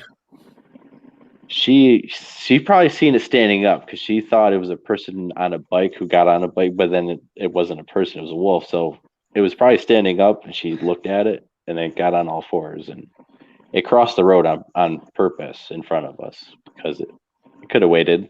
I mean, it brings into a lot of questions, basically, a lot of questions. Yeah. From like what it is, like Native American stuff, maybe not like skinwalker, but a dog soldier or a shaman. I've heard that. Or actual creatures. Reaching Cold Mountain before you ask. So if we have stories about mean, nasty little people, are those the stories Sasquatch tell each other about us? Yeah. Good point. I'm sure they tell some stories to warn their children not to be around us. I mean, don't play with your food. Yeah, they're little feisty ones. Yeah, they probably, if I'm thinking like I'm a Sasquatch, right? I mean, to try and make this analogy, they're going to tell their little ones to be away from humans because we're the ones with the guns. I mean, we have a Sasquatch can kill me, any of us at any time, but we are the ones that really, not us personally, but American and people in society in general would go in the forest fully decked out and just blow up the forest. So they have every right to be scared of us. And I think they do preach that because I'm sure they've seen it. Yeah, I personally believe that they are a type of people. Maybe I like to believe they're more like a Native American tribe kind of a thing because I've heard them. I've got yelled at, and it sounded very human language, but it was mumbling and not animalistic at all. Not an ape, but a human intellect language communicating with a female. Long story short, I shot a gun off and this thing was yelling at me. I thought it was the neighbor, and it was and when you heard it, it sounded so human. Like I thought it was the neighbor yelling at me, and I'm thinking, why is he yelling at me? Country coyote hunting. So it's coming down this tree line, and this female they're bickering at each other like a husband and wife, and she's making all these sounds, fluty, sing song, like almost like a bird language type of thing going on. They're talking back and forth, and then they go quiet. And I stay out there 15 more minutes. I hear a little crunch there, a little crunch there, and I get wigged out. I go inside. But that was totally human language that they were speaking. Not that I knew it, but nothing animal about it. Yeah. So I think they're a tribe and a people. I think they're a people as well. I think they're a tribe of people. I do. And I also think, but then if you go back to First Nations and they believe they're a spirit and something unworldly, perhaps. And what I saw was flesh and blood, and I also think it was spiritual at the same time. I'll tell you about that, Blake. That's about 40-minute story, and then I also think that I think they're a combination of everything, but I think they're more of a people than like a flesh and blood creature. I don't think they're an animal. There is hominid in them, however you want to call it, and I think that what you said is a good assessment. I agree with that. No, I agree too. Definitely, I think they're people. Yeah. With go ahead. Go ahead. Right, go ahead. I was going to say the Native Americans, each tribe obviously had their own thoughts on it. Some thought there was a spirit or guardian of the forest or an elder brother tribe of people too. So it depends on what tribe you look into and their belief on it. But it's most of it is it's a spirit or a people or elder brother type of thing or Protector, a bloody monster, bloody giant that eats people, cannibalistic. But there's other things out there. There's giants. We had Duke Sullivan on the show. He's an awesome guy. Yeah. And we're talking about Gugways and Bigfoots and mountain giants and all these other things that are out there that are eating people, snagging people, doing things. And Ramio Acosta says reports of shapeshifters are pretty persistent here. One is described as a large dog that morphs into a human form and vice versa. More paranormal than being a cryptid. It's called an aswang. Yeah. I mean, I don't know. It didn't morph into anything else. I mean, it just stood up and ran. So yeah, no, but they're just pointing out. There's stories of the exact thing happening actually in northern Michigan or maybe not. Anyways, their females are driving and a wolf's running along the road, and all of a sudden a man is running, and then he's knocking on the car door, running along it, and he's saying, "Let me, stop the car. Let's talk." And then obviously they don't stop, but he was a Native American wearing animal skins. That's a when he transformed. when he transformed into into human form, or a shaman and stuff. Skinwalker's like the evil side of it, but there was reports of like dog soldiers or who were shaman who fought in like the Indian Wars here in the Americas, who would transform into something else and fight. Or in those cultures don't depict them as evil witches like skinwalkers, but again, there's this transforming of wearing the pelts. Yeah, but I don't believe that magic. It started. Skinwalking, the evil side of it developed from the good side of it, like what you're talking about. Right? There was a good side to it, and they did. They went behind enemy lines and did, what's the word? Recon. They spied. I mean, and that was the best way they knew how to do it. That's all friggin', but it did have a bad side to it, like anything else. Yeah, exactly. Good and evil. There's always that side to any group or any culture and any anything, I guess. What's happening, Duke? Is that Mr. Duke Sullivan in the house? The one and only. Hey. Caveman said he will talk a bit about the Skinwalkers next time he is on my show. Right on. Oh, awesome. I worked for a guy who he lived on the res up in Flag, and I've told this story before, but Navajo reservation, and they were white, but they got to go to some events and stuff, powwows, whatever they had, whatever they went to, and at one of these events they won 2 goats.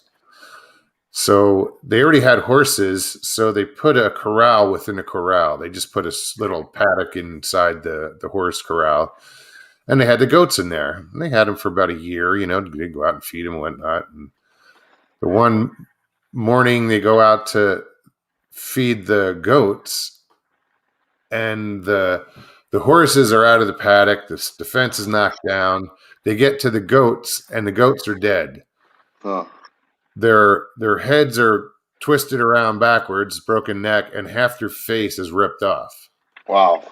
So when the medicine man or the spiritual leader of the tribe saw this, they were like, no, we have to do a ceremony. And they did. Because that's what they felt it was a skinwalker that did that. Mm-hmm. It was an interesting story. It's interesting. Yeah, a lot of Native Americans. It's in their culture, and when they there's stories of when they they did the Trail of Tears and had to go move to the reses. Sasquatch followed them, and also there was reports that these Sasquatches were actually feasting on the dead bodies along the way, but. There's reports of the natives who knew how to do this and were transforming, and they went out there, and that's pretty much why there's reports out there. And I have heard stuff that on reses and native cultures that there are basically inner circles that do practice this sort of stuff. The good side, bad side, of course, but there's a lot of stuff they don't tell us, and they still have their old ways that they keep. Yeah, there's some. It's weird with like the different. What's the word? I can't think for shit tonight. Traditions, and like I've said it before. Like I believe it's with the Navajo. There's seasons for telling stories, and apparently the Bigfoot season, when you're allowed to tell that story, is during the winter. So it's weird. Not weird. It's just. I'm talking. I know you're trying to. Right. Me. Hey, You know what? I'll help you out I'll talk for a little bit here.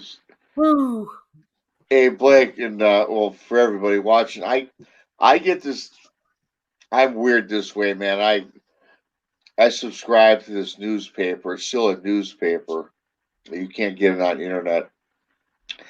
It's the Great Lakes Observer, right? And it's all about history of Michigan and all the ancient peoples and the First Nations. And so this one, it's focused. I read this article is focusing on northern Michigan, north of Lakes, say, in Superior, south of Canada, but in Michigan. And it was the Wituki tribe, WITQK, something like that. And they had, according to legend, they had experiences with. It wasn't quite Bigfoot. The way it was more like the Wendigo, more of a spiritual, but it was a carnivorous creature that would attack and kill their people and take them into the lake and drown them and eat them. And in fact, I ordered the book. It's on Amazon. I just ordered it a couple of days ago. And, fact or fiction, fable, I don't know, but I don't put anything past what the First Nations people talk about because I believe what they say is true more than the white man. And it's a very interesting piece that I read, and so I can't wait to get the book. But there's so much out there we don't know anything about. If you look at Canada, you know how big Canada is. Oh, It crosses the United States, man. It's all that'd be sweet, dudes, to get an expedition out there and camp out there for a month. I bet we find stuff you would never think about.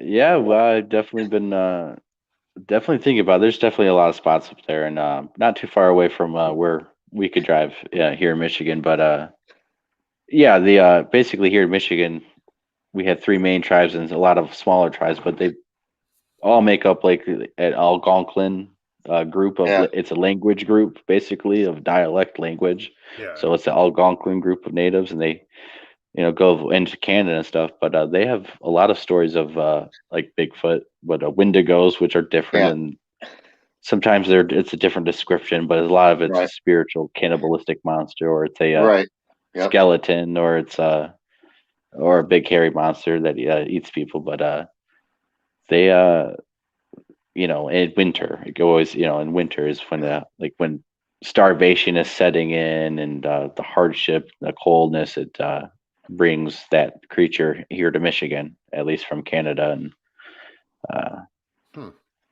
so yeah, they have stories of there's a story actually of a Bigfoot basically terrorizing a village and a man that he killed his wife and mounted her breast on his wall and in his cave and stuff, and it sounded more like he's a modern day giant or something, right.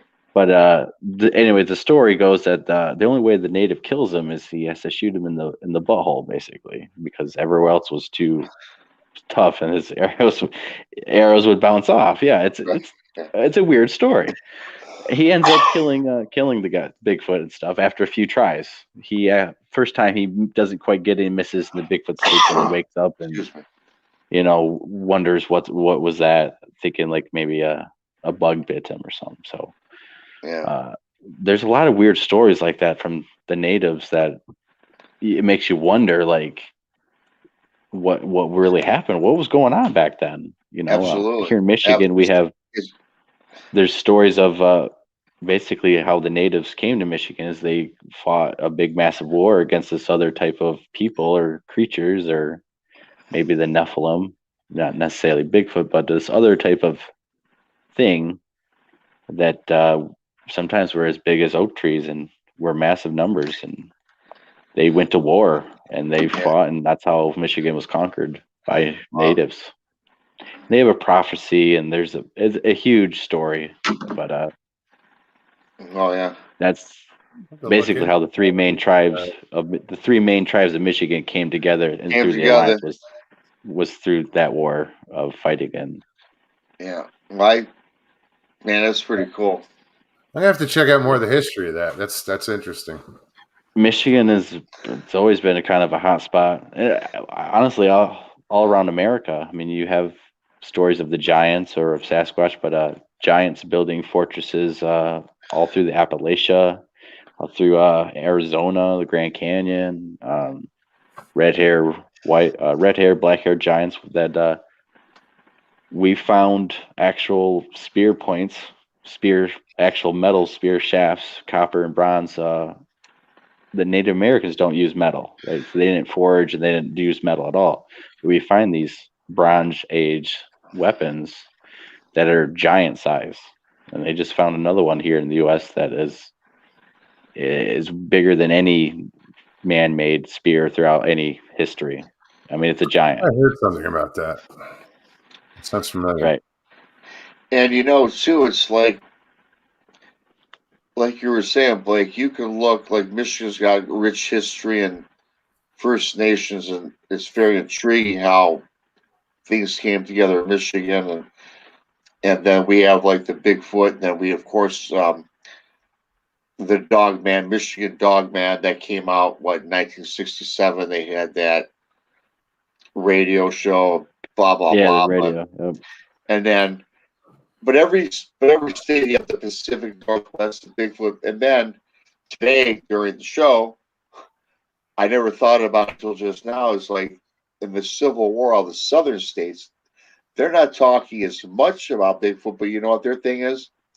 It's the ghosts and the hauntings of soldiers that fought in the Civil War that are now coming back and inhabiting these older homes in the South that these paranormal investigators are now looking into.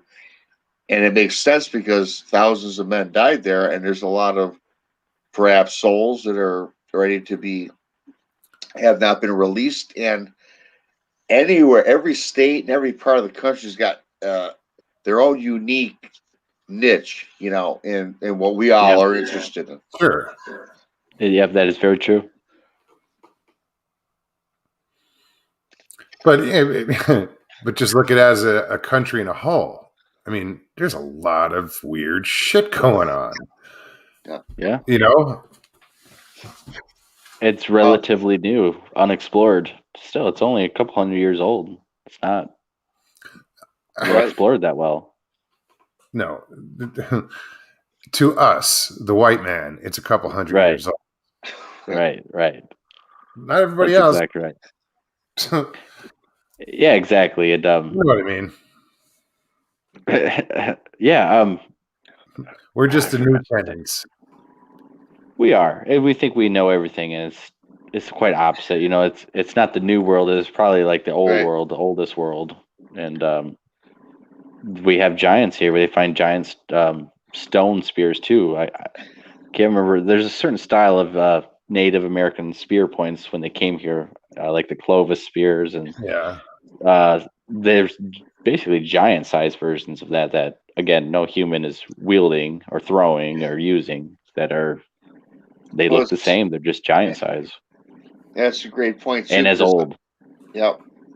That's a great point too, because me and Tex had Duke Sullivan. We had him on our show 3 weeks ago, and we got off on the giant tangent. And he was saying about there's two different. There's like the Nephilim, and then there's the other one where it looks like the human, and they forge their own tools. They wear deer skin on their feet, and they make their own clothes, their own weapons, and it's just, I believe all that stuff.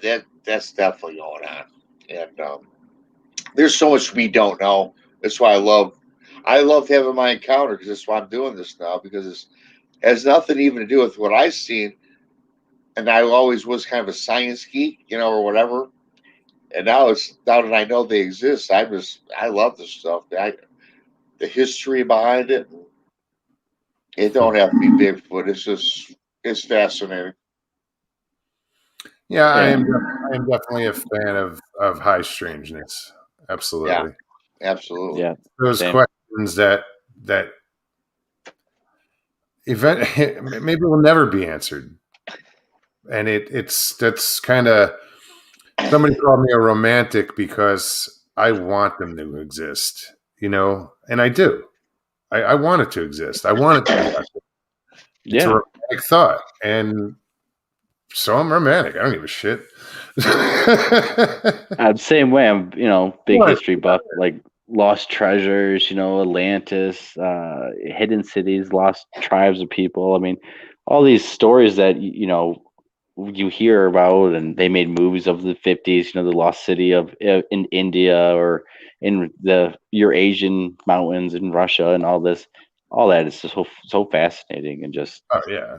I want to believe is real, all these stories that, it comes from somewhere, Were you taking a shower, Joe, and did it get cold? What happened? Why would you ask that?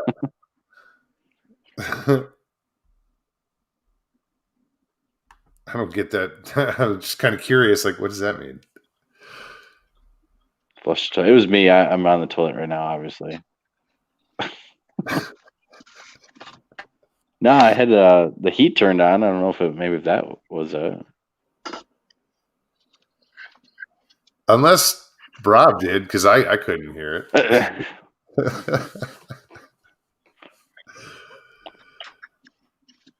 I'm just checking out. He says he just heard something. Okay, I didn't hear it. I'm not wearing headphones, and the speakers in this thing suck.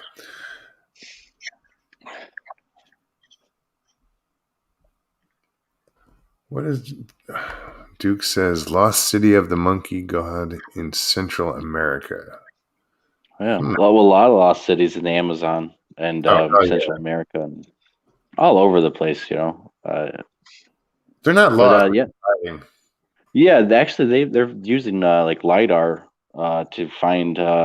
They found another pyramids in the Amazon and Indonesia and stuff. They're finding these pyramids because they could peel back the layers of the forest and ground, and it's there. They're finding this new stuff in like Peru and in Nazca. Then like there's an older culture, the Parascas, and they're called the Parasca skulls, and the elongated skulls. They're finding all sorts of them. And, crazy stuff. They're doing DNA I always wondered about the Nazca lines. Like, what was the purpose of that? Because you can see them. And they just found a bunch more. They just found really? I think dozens. There's a big number. They just found a bunch more. Oh, right. I look forward to seeing that in the future. That's cool. Yeah. I'm assuming they're not as visible as the ones that are there. Like, I think they're just a harder spot to find. Okay, well, I was thinking because you can see it all from the air, so it might have been covered up, or maybe the official story they didn't want you to know yet. Maybe it's unveiling from the governments. Mikey OG says, "I'm from Michigan, and some of our women have been mistaken for female Sasquatch." Well, none of them were present in my bar.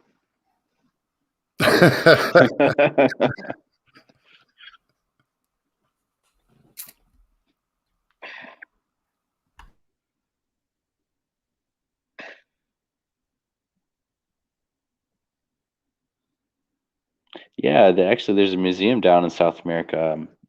I can't remember the country exactly, but they got a giant skeleton on display right there in the museum. And you can see pictures of it online. You find articles on it, but it's massive. And I believe in Peru, you can see there's a mummified one with two heads, but they have a lot of two-headed giants down there, and stories of that. And I don't know what to think. When I was a kid, there was it was called Peddler's Village. It was like a little mall type flea market thing, and it was sort of like along the lines of the Minnesota Iceman. They had something displayed, and it was a two-headed giant. Really? Yeah, it was mummified. Yeah, I don't you know. know I what? don't know if it was real. As a kid, even we were like, "God, it's bullshit," but you never know. Right. You know, I read that story too on the Minnesota Giant. I don't know what you guys know about that, but wasn't that where it came up in an ice block, almost like in a movie, and it was fully preserved, and they unthawed it, and they supposedly did DNA tests on it, and it was totally, um, it wasn't even, it was in full figure, full form. I've heard a few different stories on that. Yeah, Like it's fake or was real or it got they switched had a with the fake. They made a they dummy. switched it. And, Yeah, And they swapped it out. Or like because the people who've seen it, especially the early days, swear that it was real and you could smell the dead body, you could see the blood and stuff. But I think when they did testing on it or something, there was the layer of glass or something, the adhesive was the reason why it was smelling or something they're trying to say, and stuff like that. So I've heard both sides to it. Duke says in Paraguay is where the museum with the 18-foot Oh yeah, giant. okay. Yep, Paraguay. Yeah, 18 foot. It's massive. I mean, you can just you can find pictures of it. It's massive. Be awesome to go there one day to take pictures. Yeah, Bud the Red just asked Duke, is it still on display? I've heard it's still on display. There's a few people that like Grant Hancock and Brian Forrester or something like that. They're down there. They're studying the megaliths that are out there and the elongated skulls, and there's a lot of research going on down there that is happening. Isn't that down there where they found like crystal skulls too? The crystal skulls. Yep. Supposedly in the I can't remember what temple and stuff, but some of them are real, I believe. I mean, some of them are fake, but that's another topic that doesn't get talked about much is these crystal skulls, and supposedly they're supposed to be coming out, every couple of years and stuff. It's supposed to be revealed to the world or something. But we haven't heard nothing in a while. Duke said the Minnesota Iceman was shot by a pilot named Hansen and frozen in a block of ice and then toured the farm circuit. Bernard and Ivan both examined it. And I am going to try to pronounce shit. Have fun with that. That's all I was going to say. Hell of a man? Or what? Wait. What? Hell of a man and a Sanderson. Hell of a man. I ain't going to try. Yeah. That guy, Bernie was a hell of a man. I tell you that. Yeah. I got a question, guys. We're at the 2-hour mark. I hope you don't mind if we call it a night. I'm not going. I'm not going to sleep. I'm gonna, catch this monster in my basement. Good luck with that. Yeah, Dude, I want to thank you both for coming on Duke, I know you're out there. Too bad you missed that in the first hour of the show. It's on our show tonight we had, so yeah, I'll be set up my camera looking for an evil entity in my lower half of the house. Yeah, man, I'm freaked out with that, man. I bet, man, it's crazy. It's spooky. It's creepy. It's creepy, spooky.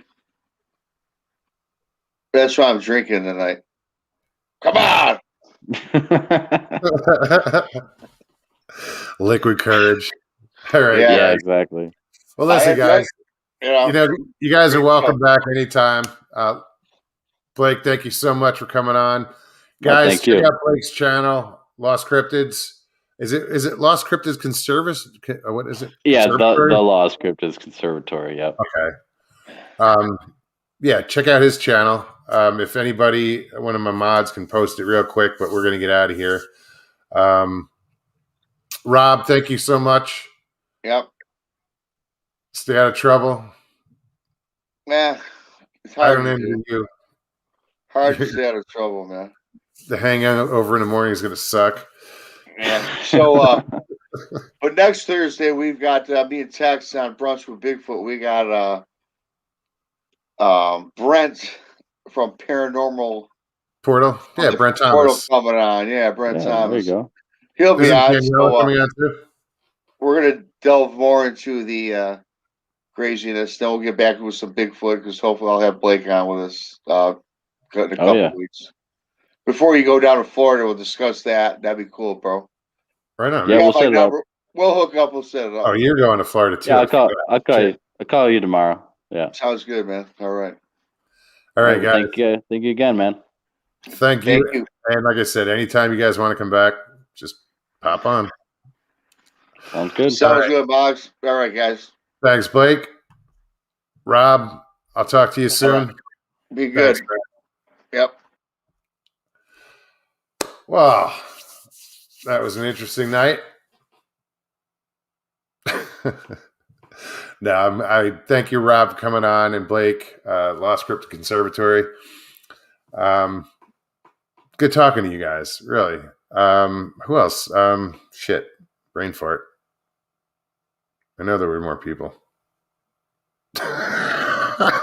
That's fucked up. I forgot who was on. Good evening, Belle. How are you? Good to see you.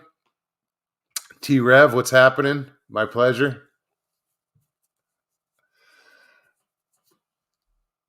Remiel, thank you so much.